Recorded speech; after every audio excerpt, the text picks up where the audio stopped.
দুপুরের মধ্যেই ধারার অবস্থান পুরোপুরি বদলে দিলেন সালমা বেগম। সব জিনিসপত্র শ্রাবণীর ঘর থেকে সরিয়ে পাশের ঘরে এনে দিলেন তিনি।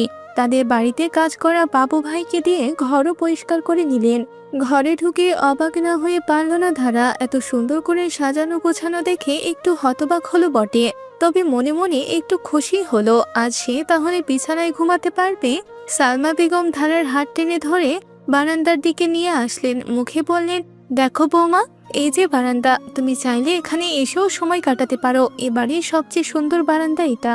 কথাটা মিথ্যে নয়, আসলেই খুব সুন্দর। ধারা অবাক হয়ে চারপাশে তাকালো। বারান্দার বাঁ দিকে ঝুলছে রং বেরঙের হ্যাঙ্গিং পট, যেগুলোর প্রতিটাতে ফুটে আছে বাহারি ফুল, বেগুনি পেটুনিয়া, লাল গোলাপ, জিনিয়া, হলুদ রঙের নাম না জানো আরো ফুল।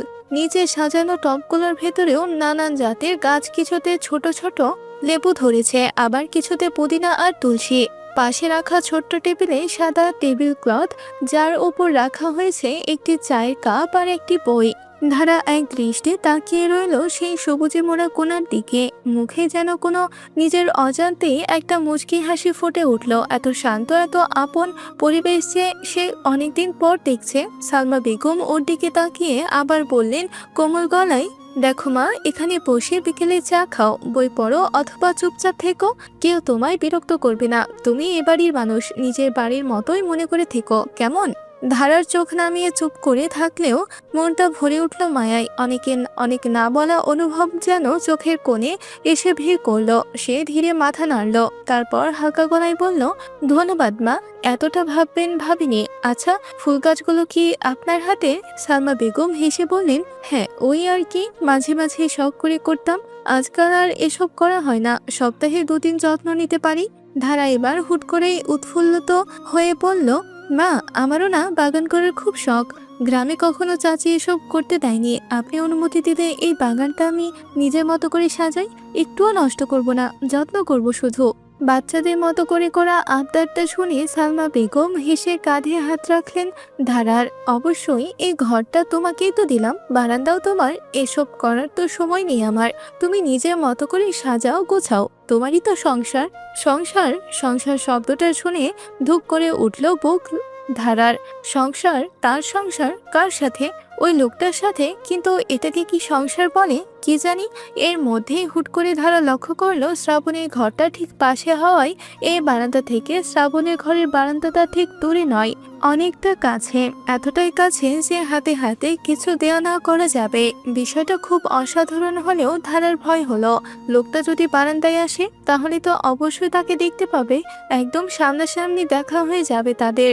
ধারার দৃষ্টি অনুসরণ করে সালমা বেগমও তাকালেন শ্রাবণের সাদামাটা বারান্দাটা দেখে। তিনি হেসে বললেন, আমার ছেলে বারান্দায় কখনো আসে না বৌমা। দেখো কতটা শূন্য হয়ে পড়ে আছে।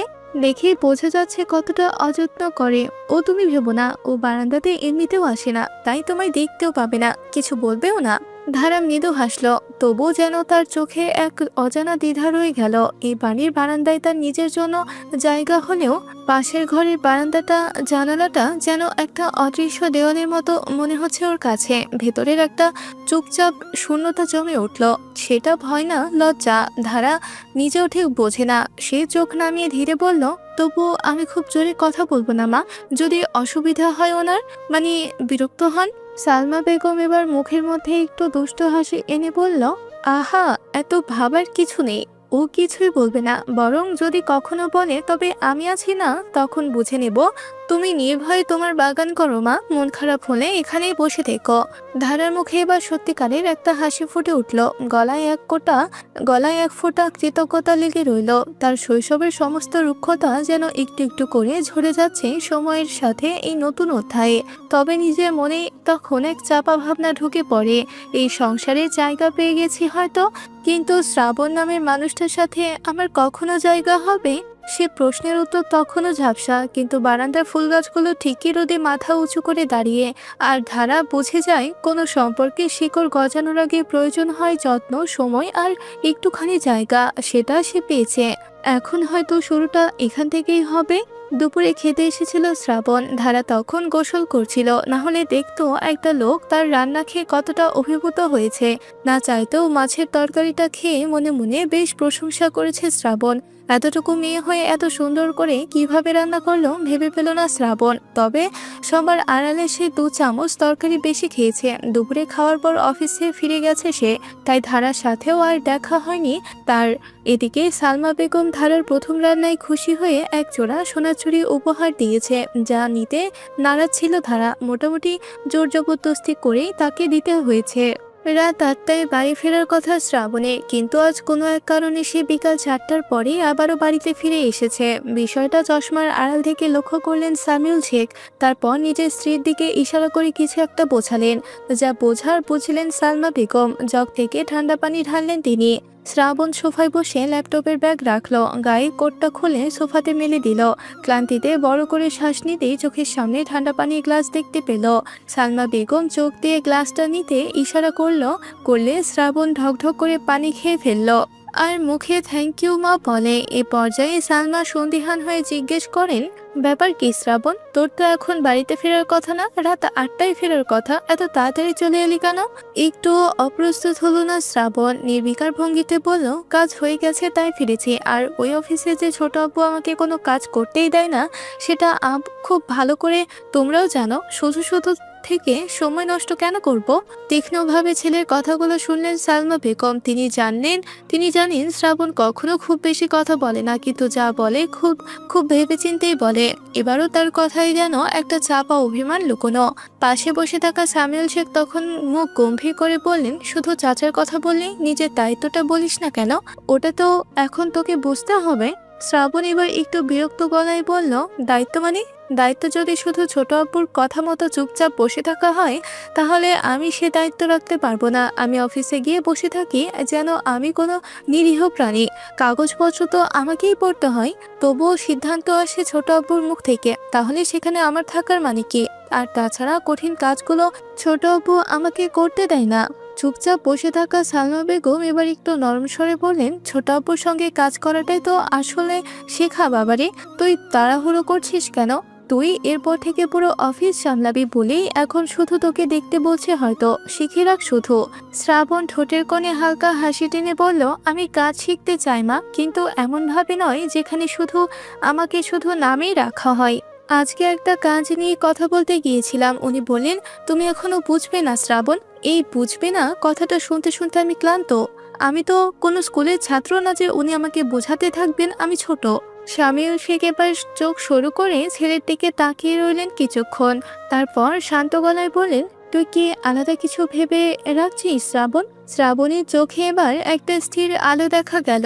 সে মাথা হিট করে বলল, ভেবেছি আপু, কাল থেকে অফিসে যাব, তবে আমি কাজও করব। তুমি ছোট আপুকে বলে দেবে যাতে আমার প্রতি অত ভালোবাসা না দেখায়। একটু কাজ করলে আমি শুকিয়ে যাচ্ছি না। ছোট আপু অনেক ভালোবাসে আমায়, তাই তোমাকে দেখাতেই শুধু অফিসে থাকতে বলে। আর নিজের মতো কিছু করার ইচ্ছে আছে আমার। কাজের মর্যাদা চাই, সম্মানের সাথে শিখতে চাই। ছোট করে রাখার মধ্যে শেখা হয় না। সালমা বেগম হঠাৎ হো হো করে হেসে ফেললেন, আল্লাহ, আমি তো ভাবছিলাম তুই বুঝি চাকরি ছেড়ে দিবি। এই ছেলে আবার এত হঠাৎ কবে বড় হলো? ভাবলাম হয়তো নিজের ব্যবসা নিয়ে কিছু ভাবছিস। সামিউল শেখও হেসে ফেললেন, এবার একটু যেন হালকা হলেন। কণ্ঠে প্রশ্রয় মেশানো সুরে বললেন, তুই যদি এসব ভাবিস তাতেই বা দোষ কি? আমরা কি তোর শত্রু যে তোকে ছোট রাখতে চাইব? কিন্তু যে গাছকে বড় করতে হয় তার আগা ছেটে দিতে হয় মাঝে মাঝে, বুঝলি? তোর ছোট আপুর অভিজ্ঞতা অনেক, সময় নিয়ে চিন্তা কর। শ্রাবণ মাথা নিচু করে শুনছিল, এবার ধীরে ধীরে মাথা তুলল সে। আমি বুঝি আব্বু, কিন্তু মাঝে মাঝে আমার কেমন যেন লাগে জানো, আমি মনে হয় আমি যেন শুধু একটা ছায়া, আর যার কাজ বসে থাকা আর হাসি দেওয়া। অথচ আমি চাই আমারও কিছু হোক, এমন কিছু যেটা আমি নিজে বানিয়েছি, নিজে বুঝি, নিজে কাঁদি বা হই আনন্দিত। এই কথাটা শুনে সালমা বেগম এবার গম্ভীর হলেন। ছেলের দিকে তাকিয়ে বললেন, তুই যা বললি সবই ঠিক, কিন্তু একদিন তোর এই ছায়ার ভেতরে থেকেও আলো ফুটে উঠবে। মার কথা মনে রাখিস, তোর সময় আসবে, কষ্ট কর, তুই পারবি। শ্রাবণ হালকা মাথা নাড়ল, মুখে স্পষ্ট গাম্ভীর্য, কিন্তু চোখে ছিল এক গম্ভীর আত্মবিশ্বাসের রেখা। শ্রাবণ এবার ব্যাগ ট্যাগ নিয়ে নিজের ঘরের দিকে যেতে শুরু করলো। সিঁড়ি দিয়ে উঠতেই কিছু একটা মনে পড়লো তার। কিছুক্ষণ থমকে দাঁড়িয়ে ডাকলো সালমা বেগমকে, মা, একটু এদিকে এসো তো। সালমা এলেন। শ্রাবণ এবার ঠোঁট ভিজিয়ে নিজেকে প্রস্তুত করলো। সালমা ভ্রু কুঁচকে তাকালেন। হঠাৎ শ্রাবণের এমন অস্বস্তিকর কারণ বুঝলেন না তিনি, নিজ থেকে জিজ্ঞাসা করলেন, কিরে কি হয়েছে? শ্রাবণ এবার নিজের ব্যাগ থেকে একটা শপিং ব্যাগ বের করলো, এরপর সালমা বেগমের হাতে ধরিয়ে দিয়ে ঠোঁট ভিজিয়ে আমতা আমতা করে বলল, আসলে সকালে দেখলাম ও পুরনো সালোয়ার কামিজ পরেছে, আর শাড়ি তো সামলাতে পারে না, তাই এগুলো নতুন সালোয়ার কামিজ আর একটা গাউন নিয়ে এলাম, ওকে দিও। এই বলেই বাম হাতের ঘাড় ডলল শ্রাবণ। ভীষণ অপ্রস্তুত সে, ঘেমে গেছে এটুকু কথা বলতে। সামিউল শেখ দূর থেকে মা ছেলের কথা বুঝলেন না, কিন্তু ছেলেকে আমতা আমতা করতে দেখে অবাক হয়ে চশমা ঠেললেন। বাপরে, তার কাঠখোট্টা নিরামিষ ছেলে আবার লজ্জাও পায়। সালমা বেগম চোখ শুরু করে হাতের শপিং ব্যাগটা নেড়ে চেড়ে দেখলেন কার জন্য এনেছে এটা খুব ভালো করে জানার পরেও সরল মুখ করে জিজ্ঞেস করলেন, কার জন্য এনেছিস? বিরক্ত হলো শ্রাবণ, তবে বুঝল না নিজের মায়ের এমন চালাকি। ঠোঁট ভিজে মিথ্যে রেগে গিয়ে জোর গলায় বলল, মা, তোমার কি দিন দিন বুদ্ধি লোপ পাচ্ছে? তোমার জন্য এসব সালোয়ার কামিজ আনবো নাকি? ওর জন্য এনেছি। সালমা বেগম মুখ কুঁচকে না বোঝার ভঙ্গিতে বললেন, ওটা কে? ও বলতে কাকে বোঝাচ্ছিস? এ পর্যায়ে কুচকানো ভ্রু শিথিল হলো শ্রাবণের। সালমা বেগমের চোখের দিকে অসহায় মুখে তাকালো। এক মুহূর্তেই বুঝলো যে তার মা ইচ্ছে করে এমনটা করছে। বিষয়টা বুঝতে পেরে আরো অপ্রস্তুত হলো শ্রাবণ, অথচ গাম্ভীর্য ধরে রাখতে বিরক্তিকর চরম পর্যায়ে পৌঁছে বলল, পাশের বাড়ির আন্টির ছোট মেয়েটার জন্য এনেছি। হয়েছে, যাও গিয়ে দিয়ে এসো পাশের বাড়িতে। যত সব নাটক, পুরো পরিবার আমার নাটক করে শিখে গেছে। বলে একটু সময় নষ্ট করলো না শ্রাবণ। নিজের অস্বস্তি লুকোতে হনহন করে ওপরে উঠে পড়ল। নিজের ঘরে ঢোকেই ঠাস করে দরজা লাগালো। ছেলের এহেন কাণ্ডে ফিক করে হাসলেন সালমা বেগম। হাসতে হাসতেই সামিউল শেখের দিকে তাকিয়ে মুখ বাঁকিয়ে বললেন, তোমার ছেলে ভাঙবে তবু মজ খাবে না। দেখেছ, ধারার যে ভালো জামা কাপড় নেই সেটা ঠিকই খেয়াল করেছে। আসলেই ওকে তো সব নতুন শাড়ি দেওয়া হয়েছে, কিন্তু বেচারি তো শাড়ি সামলাতে পারে না। সামিউল শেখও অবাক হলেন ছেলের এমন দায়িত্ব দেখে। হাতের পেপারটা উল্টে ঠোঁট বাঁকিয়ে বলেন, বাহ বাহ, অবাক করার মতো বিষয়। বুদ্ধিশুদ্ধি আছে তাহলে। আমি তো ভেবেছিলাম এখনো ছাগলই রয়ে গেছে। না, তোমার ছেলে এখন ছাগল থেকে গরুতে পরিণত হয়েছে, উন্নতি হয়েছে বটে। ঠাস করে দরজা বন্ধ করে হাতের ব্যাগ ল্যাপটপ সব বিছানায় ছুঁড়ে মারল শ্রাবণ। ক্লান্ত হয়ে বসে পড়ল বিছানায়। তার আসলে বেশ অস্বস্তি হচ্ছে। সে কি ইচ্ছে করে এ কাজ করেছে নাকি? সকালে যখন ধারাকে দেখলো তখনই দেখলো মেয়েটার পরনে জামাটা বেশ পুরনো, আর শাড়ি তো পরতে পারছে না। গত রাতেও তো বলল ও কিছুই আনেনি গ্রাম থেকে। এই জন্যই তো শ্রাবণ প্রথমবারের মতো মা ব্যতীত অন্য কোনো মেয়ের জন্য জামা কাপড় কিনে এনেছে। এতে তো অবাক হওয়ার কি আছে? সত্যি বলতে মায়া হচ্ছিল শ্রাবণের, তাই ও এই কাজ করছে। তাই বলে যে মহাভারত অশুদ্ধ হয়ে গেছে তা তো নয়। নিজেকে বুঝে দিল শ্রাবণ। প্রতিবারের মতো ভাবলো তার মা সালমা বেগম 2 লাইন বেশি বোঝে, সবসময় উল্টাপাল্টা চিন্তা ভাবনা করে। চোখ বন্ধ করে ঠোঁট গোল করে শ্বাস ছাড়তেই এতক্ষণ পর শ্রাবণ লক্ষ্য করলো তার ঘরটা আগের মতো হয়ে গেছে। আলমারির সামনে গত রাতে থাকা নীল রঙের ব্যাগটাও নেই। আশেপাশে ওই মেয়েটার চিহ্নও নেই। তার মানে মেয়েটা ইতিমধ্যেই তার ঘর থেকে চলে গেছে। মনে মনে খুশি হলো শ্রাবণ। যাক, এবার একটু শান্তিতে থাকা যাবে। চারপাশটা ঠিকঠাক দেখে নিয়ে গোসল করার প্রস্তুতি নিল সে।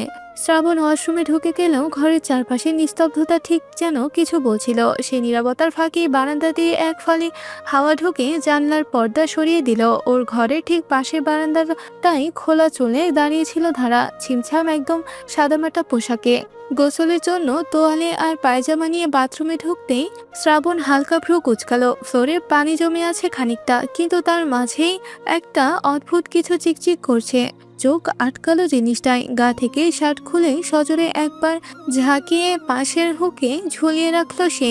তারপর পানির ধারায় পা ভেজানোর আগেই তার চোখ আটকে গেল সেই ঝিলমিল জিনিসটার উপর। সে নিচু হয়ে দেখলো একটা সোনার চেইন পড়ে আছে বাথরুমের টাইলসে। খুব পাতলা না, আবার খুব ভারীও নয়। চেইনটা একপাশে সামান্য ঘষা লেগে আছে। অনেকবার ব্যবহার করা হয়েছে তাহলে।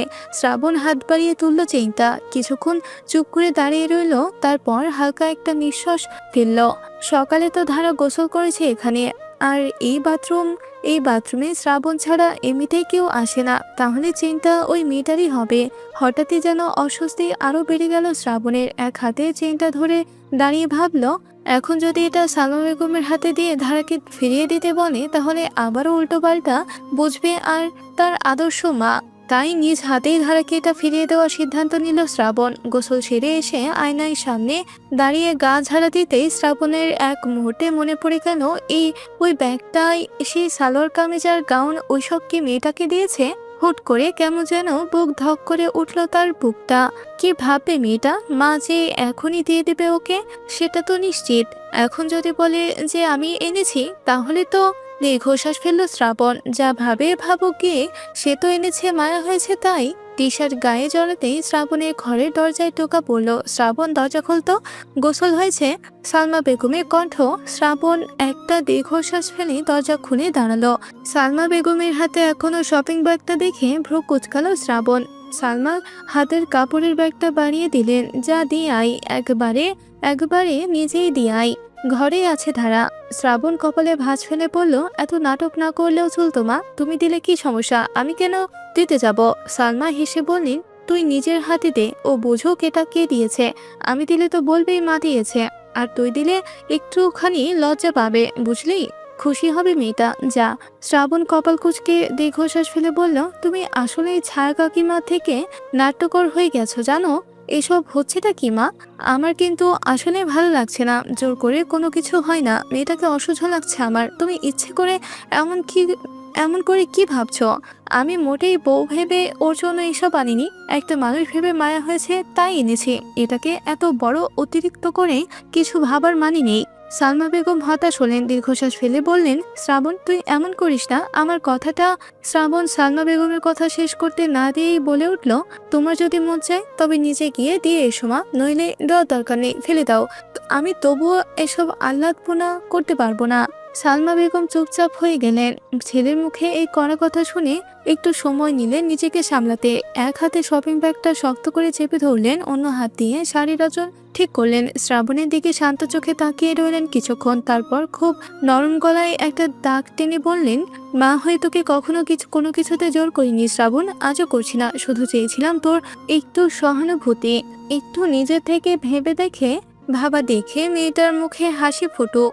ও তো কিছু চাইনি আমাদের কাছে, তোর ঘরে এক রাতে থেকেছে, তাও মুখ নামিয়ে।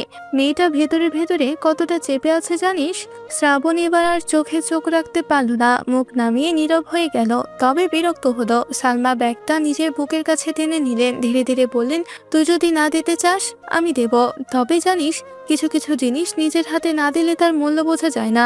আমি শুধু চেয়েছিলাম তুই সেটা বুঝিস। ঠিক আছে থাক, তুই শান্তিতে থাক, আমি দিয়ে আসছি। বলেই সালমা বেগম ধীরে পায়ে চলে গেলেন পাশের ঘরের দিকে। শ্রাবণ দাঁড়িয়ে রইল দরজার ফ্রেমে। তার গলা শুকিয়ে গেল যেন। একটা ভারী অস্বস্তি জমে বসলো বুকের মধ্যে। কিছু একটা বলার ছিল তার, কিন্তু কথাগুলো আটকে গেল গলায়। সে জানে তার মা তাকে দোষ দিচ্ছে না, কিন্তু কেন জানি আজকের কথাগুলো কেমন বিঁধে গেল তার ভেতরে। সত্যি তো জোর করে কেউ কিছু বলেনি, শুধু একটু সদিচ্ছার কথা ছিল। এতটা কঠিন হয়ে গেল কেন তার জন্য? একটু ধীরে ধীরে দরজা বন্ধ করলো শ্রাবণ। ফিরে এসে বিছানার ধারে বসে পড়ল সে। বুকের ভেতরটা হালকা ধকধক করছে। হঠাৎই মনে হলো, যদি ধারা জানে এসব তার জন্য, সে কিছুই করতে চায় না। যদি ভাবে শ্রাবণ তাকে ঘৃণা করে, শ্রাবণ মোটেই ঘৃণা করে না মেয়েটাকে, শুধু ভালো লাগছে না তার। চোখ বন্ধ করে শ্রাবণ মাথা নিচু করলো। কিছু জিনিস আসলে বলে না, বুঝিয়ে দিতে হয়। সে হয়তো ভুল করেছে, হয়তো একটু কঠিন হয়ে গেছে। শ্রাবণ চোখ খুললো, ঠোঁটে হালকা হাসি এলো। মাথা তুলে ছাদের দিকে তাকিয়ে একটু দীর্ঘশ্বাস ফেললো। হয়তো এখনই কিছু বলার সময় না, তবে সময় আসছে। আর সেদিনই চুপচাপ শ্রাবণ হয়তো একটু জোরেই বলবে, নিজের হাতে দিয়েই বলবে, তোমার জন্য এনেছি।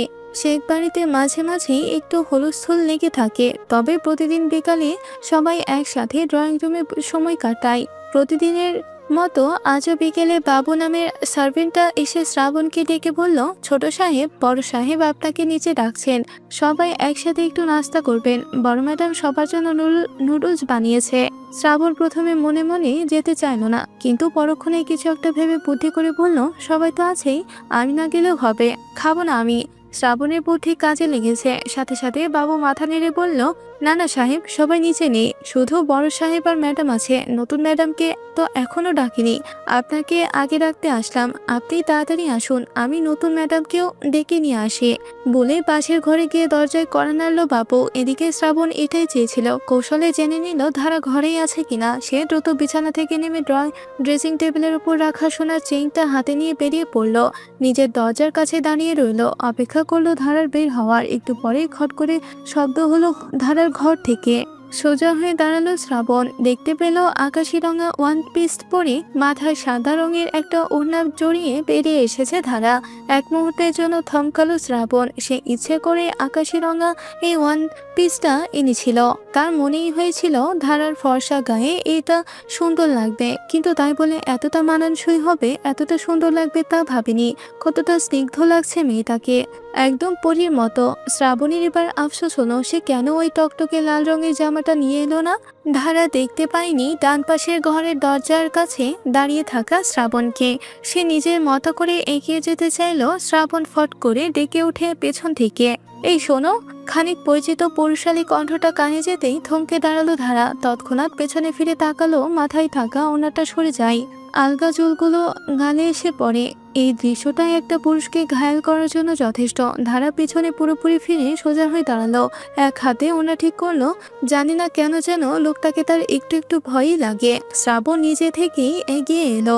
ধারা সংকুচিত হলো, ভাবলো বোধহয় কঠিন কোনো কথা শুনতে হবে, অথচ তাকে অবাক করে দিয়ে শ্রাবণ তার হাতে থাকা চেনটা মুখের সামনে তুলে ধরে নরম কণ্ঠে জিজ্ঞেস করলো, এটা কি তোমার? ধারা চোখ খুলে তাকাতেই জলজল করে উঠলো তার মুখটা। চোখ বড় করে তাকিয়ে ফট করে শ্রাবণের হাত থেকে চেনটা নিয়ে অনেক বেশি উৎসুক হয়ে তড়িঘড়ি করে বলতে থাকলো, হ্যাঁ হ্যাঁ জি, এটাই আমার। জানেন, আমি তো সকাল থেকে পাগলের মতো খুঁজছি আমার মায়ের শেষ স্মৃতি। এই চেনটা ভেবেছিলাম হারিয়ে ফেলেছি, অনেক কষ্ট হচ্ছিল। আল্লাহর কাছে হাজারো শুক্রিয়া, শুক্রিয়া মাবুদ, ফিরে পেলাম। শ্রাবণের মুখটা একটু নরম হয়ে গেল ধারার কথাগুলো শুনে। তার মুখের উত্তেজনা, চোখের ভিজে ভিজে জল, ছলছলে চাহনি সব মিলিয়ে একটা অদ্ভুত আবেগে খেলে গেল ভেতরে। চেইনটা এতটাই গুরুত্বপূর্ণ, ওর মায়ের শেষ স্মৃতি। এইটুকু সময়েই মেয়েটা ওর সামনে এতটা মন খোলামেলা হয়ে পড়ল, এতটা স্বাভাবিক। শ্রাবণ একটু চুপ করে রইল, ভাবলো ভালো লাগলো তার। চেইনটা হাতে নিয়ে ভাবে, যেভাবে ধারা দিয়েছিল ঠিক যেন কোনো দামি গহনা নয়, বরং সে নিজে কোনো জরুরি দায়িত্ব শেষ করেছে, আর সেই দায়িত্ব এখন সম্পন্ন হয়েছে।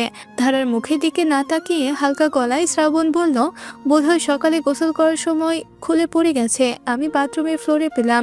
এখন থেকে ঠিকঠাক করে রেখো, দেখো আবার হারিয়ে ফেলো না। এসব ছোটখাটো জিনিস হারালে খুঁজে পাওয়া মুশকিল। ধারা এক মুহূর্ত থেমে হেসে ফেলল, তার হাসিটা ছিল নিঃশব্দ, একদম চোখ দিয়ে ফুটে উঠল। সে মাথা নিচু করে বলল, জানি না কি করে খসে পড়েছিল, এখন থেকে খেয়াল রাখবো। অনেক ধন্যবাদ আপনাকে, আপনি না পেলে আমার হয়তো আর ফিরে পাওয়া হতো না। শ্রাবণ একটু নড়ে চড়ে নিল নিজের ভেতরের অস্বস্তি সামলাতে। ধারা এর মধ্যেই চেইনটা আবার গলায় পড়ার চেষ্টা করলো। শ্রাবণও দাঁড়িয়ে দেখতে থাকলো। 2-3 বার চেষ্টা করার পরও চেইনের হুকটা লাগাতে পারছে না ধারা। বিরক্তিতে কষ্টে মুখ কুচকে রেখেছে সে। কি আশ্চর্য, চেনের হুক লাগছে না যে। ধারাকে বারবার চেন পড়তে ব্যর্থ হতে দেখে গলা খাকারি দিয়ে হাত পেতে দিয়ে শ্রাবণ বলল, আমায় দাও। ধারা চোখ তুলে তাকালো, বাধ্যের মতো এক বাক্যেই শ্রাবণের হাতে দিয়ে দিল চেইনটা। শ্রাবণ এবার চেইনটা হাতের মুঠোয় নিয়ে তৎক্ষণাৎ আদেশ ছড়ে দিল, ওদিকে ফিরে তাকাও। প্রথমে বুঝলো না ধারা, নিশ্চিত হতে শুধালো, শ্রাবণ ঢোক গিলে তাকালো মেয়েটার দিকে। এক মুহূর্তের জন্য চোখে চোখ পড়ল, তবে দ্রুত চোখ সরালো শ্রাবণ। আগে থেকেও গম্ভীর গলায় বলল, পেছনে ঘুরতে বলেছি। ধারা মাথা নেড়ে পিছনে ঘুরল। শ্রাবণ এবার এক পা এগিয়ে এলো, ধারার মাথা থেকে ওড়না নামিয়ে দিল। সাথে সাথে দৃশ্যমান হলো খোপা করে রাখা চুলের আড়ালে ফর্সা ঘাটটা। এক মুহূর্তের জন্য থমকে গিয়ে নিজের ওপরে বিরক্ত হলো শ্রাবণ। মেয়েটা কতটা ছোট, কিন্তু তবুও তাকে এভাবে টানছে কেন? কিসের এত টান? কখনো তো আগে এমন হয়নি। বিদেশে গিয়ে হাজারো মেয়ে দেখেছে সে, কই তবুও তো এমন অনুভূতি টের পায়নি সে। শ্রাবণ নিজেকে ধাতস্থ করার চেষ্টা করলো, কিন্তু তার নিঃশ্বাস একটু অগোছালো হয়ে উঠেছে। ওর সামনে দাঁড়িয়ে থাকা মেয়েটার ফর্সা ঘাড়, আড়ালে থাকা নরম চুলের গন্ধ, বিকেলের হালকা আলো সব মিলিয়ে যেন একটা নীরব অস্বস্তির ঘূর্ণি তৈরি হয়েছে ভেতরে। ধারার হাত থেকে নেওয়া চেইনটা সে সাবধানে মেয়েটার গলায় পরিয়ে দিল। হুকটা লাগাতে একটু সময় লাগলেও আঙুল কাঁপলো না ঠিকই, কিন্তু মনটা কাঁপছিল। খুব সাবধানে এমনভাবে পড়ালো যাতে আঙুলের স্পর্শ মেয়েটার শরীরে না লাগে। ধারাও নিশ্চল হয়ে দাঁড়িয়ে রইল, একটুও নড়ল না। তার মনে হচ্ছিল যেন বাতাসও থেমে গেছে, কিংবা সময় থেমে আছে ঠিক এই মুহূর্তের জন্য। তবে কেন যেন মন থেকে খুব ভরসা করছিল লোকটাকে। শ্রাবণ শেষবারের হাত সরাতে গিয়েও এক মুহূর্তে থেমে গেল। চোখ পড়ল মেয়েটার ঘাড়ে, সেই নরম লাইনটাই যেটার কোনো নাম হয় না, শুধু অনুভব করা যায়। সঙ্গে সঙ্গে নিজের প্রতি বিরক্তিতে দাঁত চেপে হাত সরিয়ে নিল সে। চেইনটা লাগিয়ে নরম গলায় বলল, হয়ে গেছে। ধারা পেছনে ফিরল, নিচু স্বরে বলল, ধন্যবাদ। শ্রাবণ তাকালো এক পলক। ফর্সা গলায় চিকন সোনার চেইনটা কি সুন্দর চিকচিক করছে। এবার পরিপূর্ণ হচ্ছে মেয়েটাকে। শ্রাবণ চোখ সরিয়ে নিল, যেন সামান্য দেরি করলে ধরা পড়ে যাবে তার মনের ভাব। ঠোঁট কামড়ে একটু গম্ভীর কণ্ঠে বলল, এসো নিচে যাই, সবাই বসে আছে। ধারা মাথা নেড়ে সায় দিল। দুজন পাশাপাশি হাঁটতে লাগলো সিঁড়ির দিকে। সিঁড়ির বাঁকে এসে দুজনে একসাথে একটু থামলো। নিচ থেকে ভেসে এলো সালমা বেগমের হাসির শব্দ আর রান্নাঘরের ভাজা ভাজা গন্ধ। শ্রাবণ নিশ্চিত দুজনকে একসাথে নামতে দেখে সালমা বেগম একটু হলেও পচাবে শ্রাবণকে। কিভাবে যেন ওর মনের কথাটা ধরে ফেলে ধারা। নিচে তাকিয়ে বলল, আপনি আগে যান, আমি একটু পরেই আসছি। শ্রাবণ একবার তার দিকে তাকিয়ে মাথা নাড়িয়ে নেমে এলো নিচে। স্বস্তি পেল। ধারা দাঁড়িয়ে রইল কিছুক্ষণ, গলায় হাত বলিয়ে অনুভব করলো সেই চিন্তা, যেটা একসময় হারিয়ে গিয়েছিল, আবার কেউ খুঁজে এনে দিয়েছে। শুধু চেন নয়, ধীরে ধীরে হারিয়ে যাওয়া অনুভবগুলো কেউ যেন খুঁজে আনছে আবার। নিঃশব্দে ধীরে ধীরে শ্রাবণ গিয়ে সোফায় ধপ করে বসতেই পা চালালো ধারা। তারা যে একসাথে আসেনি সেটা বোঝানো ক্ষুদ্র প্রয়াস।